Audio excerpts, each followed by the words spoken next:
노정면의 뉴스바. 이제는 이슈 탐험입니다. 지난 3일 국내 언론은 북한의 2인자 장성택 실각설을 대대적으로 보도하기 시작했습니다. 이를 두고 과잉보도, 과장보도, 물타기 보도라는 등의 비판이 잇따랐죠. 그러다 장성택 사형 사실이 확인됐습니다. 국정원이 이번만큼은 체면 치레를 한 것일까요? 시사인 남문희 대기자와 함께 이 문제 짚어보도록 하겠습니다. 안녕하세요. 노종면입니다. 네, 안녕하세요. 네, 국정원이 이번에는 정보를 제대로 우리 국민들에게 알려준 것인지, 전반적으로 네. 문제가 없었던 것인지 먼저 좀 짚어주시겠습니까? 결과적으로 볼 때 시의적절하게 네. 앞서서 정보를 노출한 것은 사실인 것 같고요. 네. 다만 제가 문제 제기를 했던 거는 장성택의 현재 위상에 대한 평가를 일반적으로 그 시중에서 많이 얘기됐던 대로 정보기관이 했다는 것은 좀 문제점이 있다고 봅니다. 네. 그러니까 국정원 발표문에 장성택에 대해서 2인자이자 핵심 실세이자 후견인 이렇게 표현을 했거든요. 네. 그거는 이제 많이 알려진 얘기긴 하지만은 네. 그동안 김정은 정권 권력 체제 안에서 장성택의 위상이었던 실제적인 모습과는 좀 다른 부분이었는데 네. 정보기관이 그런 부분까지도 좀 정확하게 얘기를 해줬으면 더 좋지 않았을까 하는 생각이 듭니다. 국정원이 모르고 그런 겁니까? 아니면 알고도 그랬다고 보십니까? 그거야 뭐 국정원이 어떻게 했는지 알 수 없는 거고요. 네. 다만 저는 국정원이 모르지는 않았으리라는 생각을 합니다. 네. 그러나 그걸 그렇게 설명하기에는 상당히 복잡한 부분이 있을 테고, 네. 그리고 또 사실 그 발표의 효과랄까, 이런 걸 극대화하기 위해서는 그냥 넘어갈 수도 있었겠죠. 네. 자, 그러면 장성택이 언제부터 사실상 실각 상태였는지 좀 하나하나 좀 여쭤보도록 하겠습니다. 네네. 남 기자님 쓰신 기사를 보니까 이미 김정일 위원장 때 장성택을 제거하려 했다 이런 내용이 있더군요. 그러니까 제거라고 하는 표현은 좀 약간 너무 극단적인 표현일 수도 있고요. 네. 그러니까 제거가 안 된 것처럼 보이니까요. 네. 그러니까 사실상 권력의 핵심에서 장성택을 좀 바깥으로 밀어낸 부분의 조치는 그런 이미 있었죠. 그 이유는 2008년 8월에 김정일 위원장이 쓰러지지 않았습니까? 네. 그리고 10월에 다시 깨어났는데 그 2달 사이에 상당히 많은 일들이 있었어요. 그러니까 그 부분이 지금 국내에서 이렇게 제대로 소개가 안 된 부분이 있기 때문에 지금 현재 여러 가지 오해들이 있는 게 아닌가 하는 생각이 드는데, 네. 당시에 장성택이 김정남하고 손을 잡고 권력을 농단하려고 하는 그런 일들이 있었죠. 그게 북한 권력 내에서 상당히 파문이 있었고요. 네. 근데 이 조합, 장성택과 김정남 조합은 사실 김정일 위원장이 제일 경계를 했던, 위험시했던 그런 조합이거든요. 저렇게 가다가는 북한 권력 자체가 무너질 수가 있다라는 생각을 했던 건데, 네. 우려했던 일이 벌어진 거고, 그 시점에 이제 김경희, 장성택 부인 김경희는 이거를 철저히 반대를 했었고, 그 다음에 김정은, 그 다음에 김옥, 그 다음에 김설송이라고 김정일 위원장의 맞딸이고, 네. 이복누이죠, 김정은의. 네. 이 네 사람이 이제 똘똘 여기에 맞서는 그런 이제 대립 구도가 있었다고 그래요. 그리고 이제 2008년 10월에 김 위원장이 일어나서 보니까 이런 사단이 일어난 걸 보고, 김정남을 그때 내쫓고, 장성택에 대해서는, 세력화를 하지 못하도록 돈줄을 다 잘랐다. 이렇게 저쪽에서는 표현을 하고 있습니다. 네. 그러면 김정남, 이 장성택 어떤 연계, 이런 세력이, 김정일 위원장이 쓰러지기 전에는 없었던 겁니까? 예전부터 그런 조짐은 있었죠. 2000년대 초에도 사실 그런 얘기들이 있었고, 그래서 사실은 그 부분을 지금 걱정을 했던 거죠. 네. 그러다가 쓰러진 뒤에, 김정남, 장성택의 이제 세력화 움직임이 있었다. 노골적으로 드러난 거죠. 노골적으로 드러났고, 네. 그게 이제 당이나 이런 쪽에서는 상당히 거기에 대해서 문제 제기한 사람들이 많이 있었던 것 같아요. 지금 그렇게 보시는 게 어떻게 분석입니까? 아니면은, 그와 관련된 사실관계들이 있는 건가요? 그거를 분석으로 할 수 있겠나요? 그러니까 김정남과 장성택이 김정일 위원장 그 생전에 쓰러졌을 때 네. 예, 그런 움직임이 있었다는 것이 국내에는 별로 알려지지 않았다 그러셨잖아요.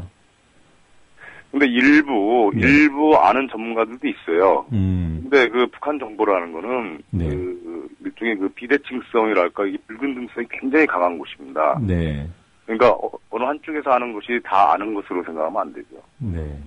아는 것도 있고 모르는 것도 있고 또 네. 평균치도 있고 이런 상황이거든요. 네. 그런데 이제 그걸 놓고 봤을 때 일정 시점이 지난 상황에서 어느 쪽의 정보, 어떤 정보의 기준으로 봤을 때 현재의 상황을 설명할 수 있는가 하는 그런 지점들이 있지 않습니까? 네. 정보를 다루는 사람 입장에서 그런 걸 보면 되게 우리가 판단할 수가 있죠. 아, 저 얘기가 맞구나. 또는 이쪽은 저 얘기를 모르고 있구나. 뭐 이런 식으로 해서 판단을 해나가는 거죠. 네. 그럼 어쨌든 그 김정일 위원장이 뛰어나서요.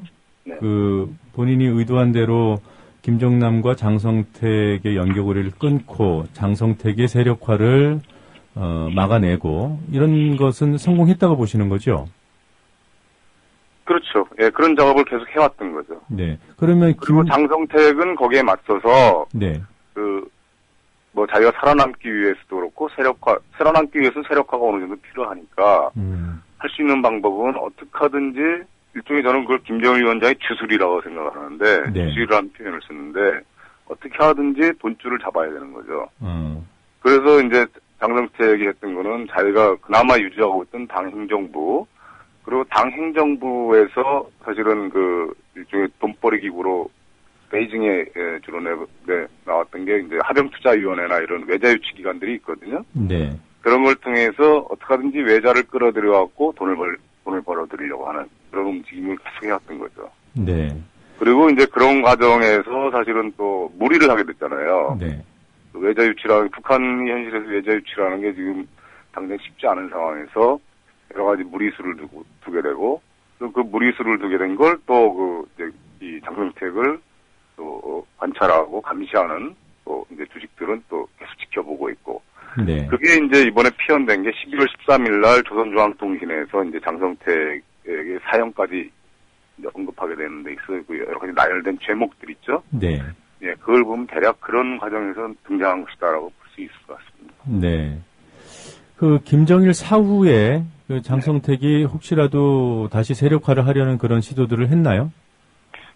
몇 차례 있었던 것 같아요. 아주 내부적으로 은밀하게 있었던 거는 알 수가 없는데, 네. 드러난 부분들이 이제 대표적인 게, 작년 8월에 장성택이 이제 중국을 방문한 적이 있죠. 그때 예. 그 북한의, 지도부 인사로는 상당히 메모드급의 그 대표단을 끌고 왔다. 이렇게 해서 화제가 됐고, 그게 장성택이 위상을 보여주는 것이다라고 국내에서는 다들 이제 인식을 하고 그랬는데, 네.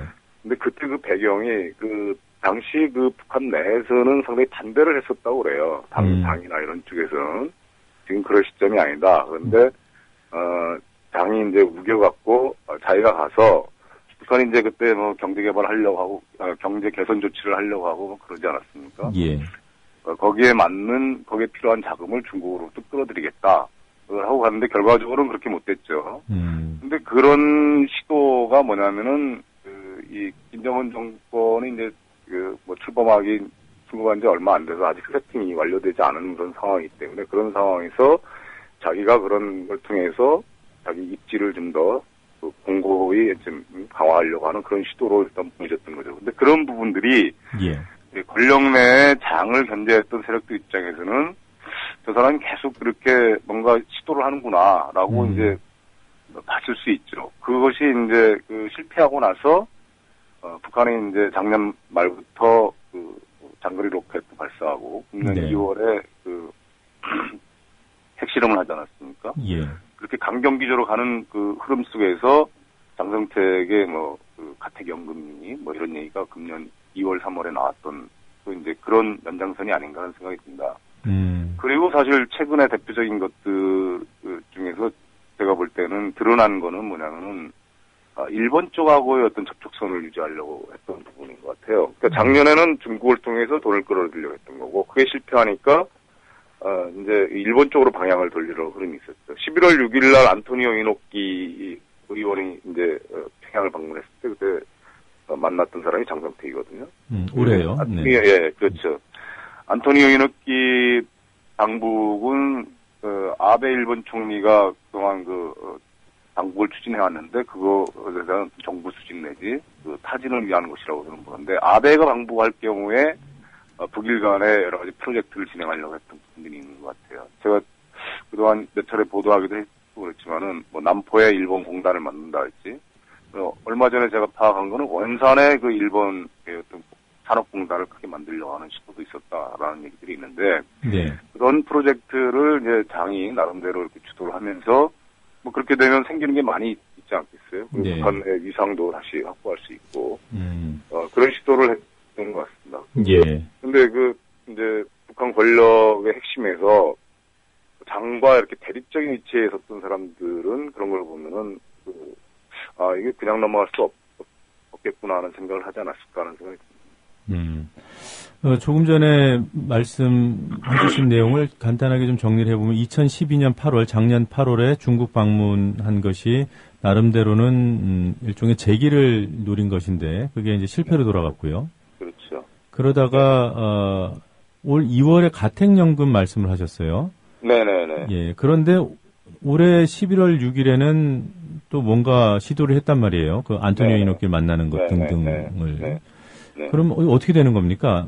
가택연금 됐다고 당시 가택연금 얘기가 있었는데, 네. 이제 그래서 3월 30일 날 당중앙위 전원회의 전체회의에서 이제 핵 경제 병진 정책을 발표했잖아요. 예. 3월 30일 날. 그래서 원래는 그 자리에도 참석을 못할 것이다라는 얘기가 있었대요. 그런데 참석을 했거든요. 그래서 그 뒤에 나온 얘기는 사실 그렇게까지 가려고 했는데, 그리고 당시에 아마 장성택의 평양시 쪽 측근들은 상당히 많이 평양시 건설 과정에서의 어떤 비리나 이런 걸로 해서 정리도 되고 그랬던 것 같아요. 그때 이미요? 예. 네. 그러니까 그때 이미 회오리 바람이 한번 불었는데, 그래도 이제 대외적으로 볼 때 고모부이기도 하고 또 장성택이 인지도가 있는 인물이기 때문에 네. 그거는 일단 넘어가서 일단은 체면 칠회 정도 하는 수준으로만 일단 그 정도 직위를 유지시켜주고 단 권력에 이렇게 도전을 하거나 그런 움직임을 하지 않는 조건에서 일단 그냥 넘어갔던 것 같아요. 그러니까 장이 그런 수준에서 이렇게 계속 자숙을 한다 이런 모습을 보였다면은 결과론적으로 봤을 때 그냥 넘어갈 수 있지 않았을까 하는 생각이 드는데 일본과의 움직임을 볼 때는 장성택은 그럴 생각이 없었던 것 같아 보입니다. 그러니까 11월 6일에 안토니오 이노키를 만난 것은 국가체육지도위원장이라는 그 직함을 가지고 만난 거죠? 예, 그렇죠. 그러니까 그 직함을 부여받을 때는 이 정도에 만족하고 자숙하시라. 그렇죠.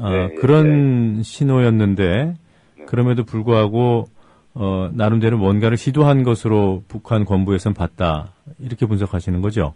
예. 네. 그거는 제 분석입니다. 예. 2월 가택연금도 설인가요? 어떻습니까?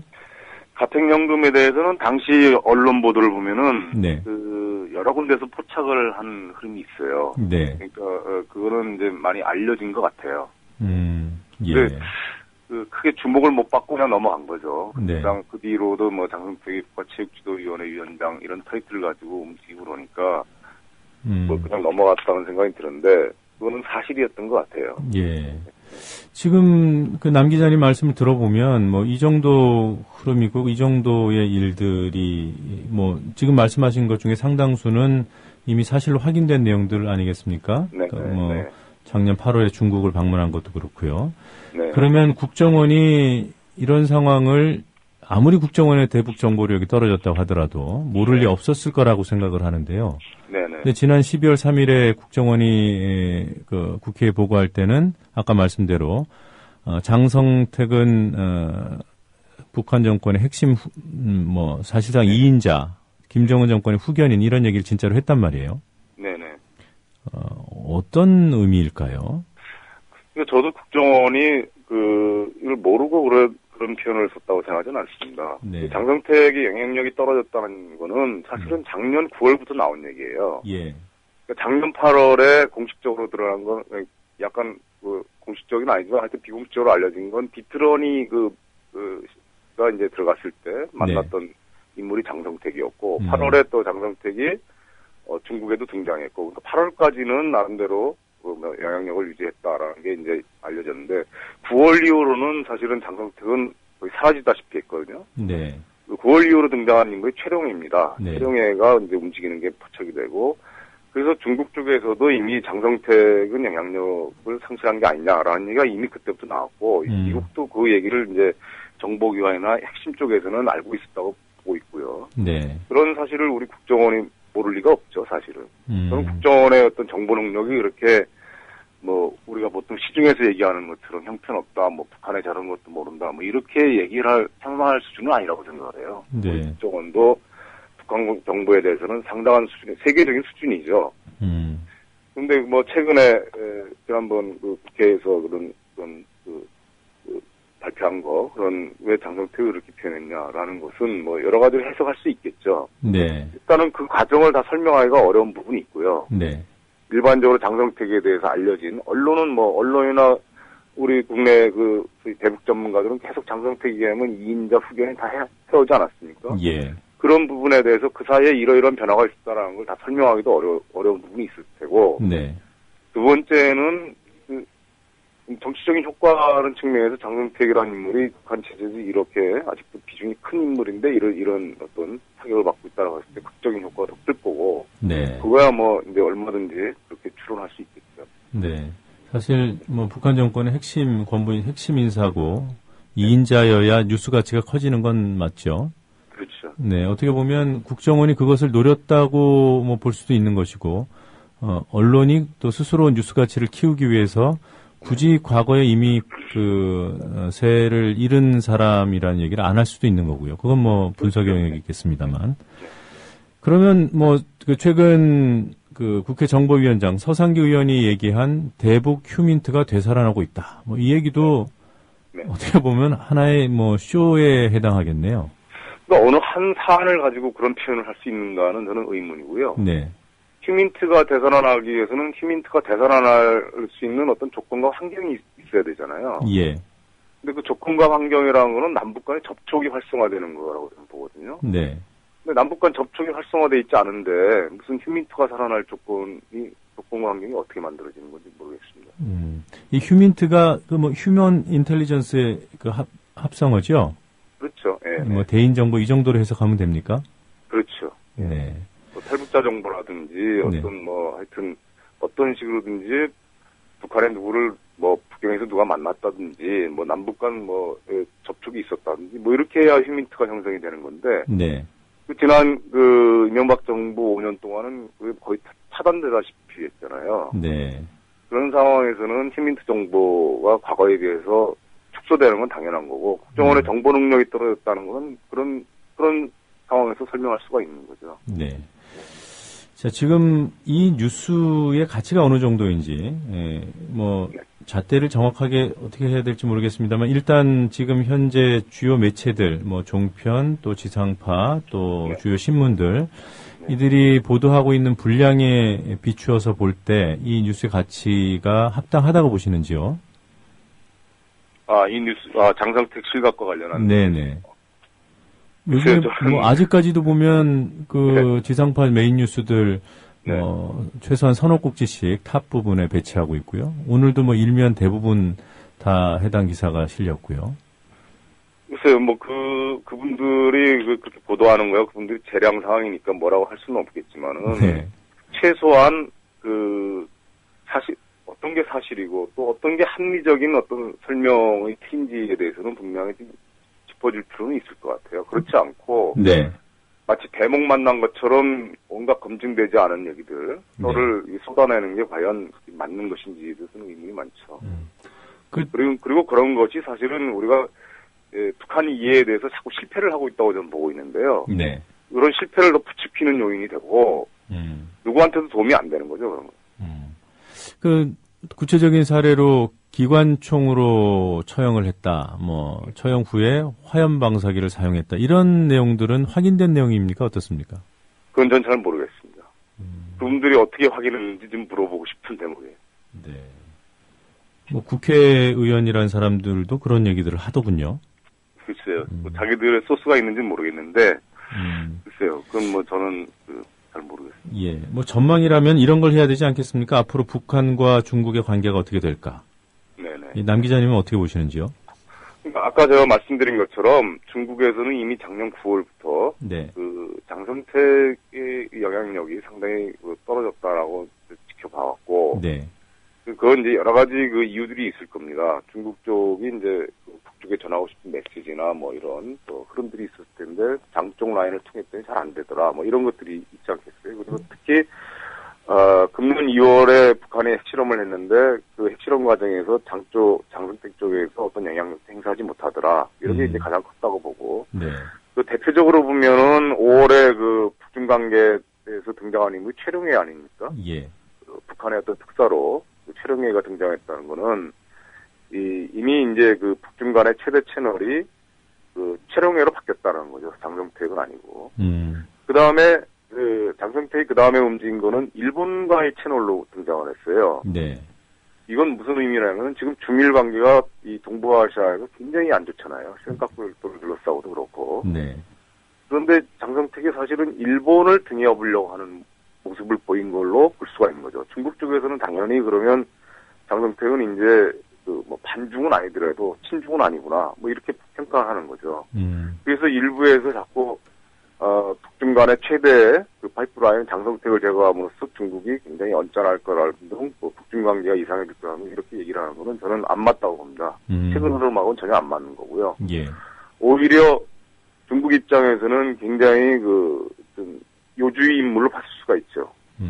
일본의 아베를 끌어들이는 일에 장이 협조한 것을 판단할 수 있기 때문에 네. 아베 방북과 시진핑과 김정은 간의 어떤 정상회담 이거는 사실 그 양국이 그동안 경쟁 관계에 있었던 일이거든요. 네. 근데 그거를 장이 일본 쪽을 도와주는 걸로 보실 수 있기 때문에 중국 입장에서는 결코 반가운 일이 아니었죠. 그래서 북중 관계에 큰 영향이 있으리라고 저는 보지 않고요. 네. 네. 그렇습니다. 예. 자, 잘 알겠습니다. 오늘 이런 시각에 오랫동안 인터뷰 응해 주셔서 고맙습니다. 네, 고맙습니다. 네, 지금까지 시사인 남문희 대기자였습니다.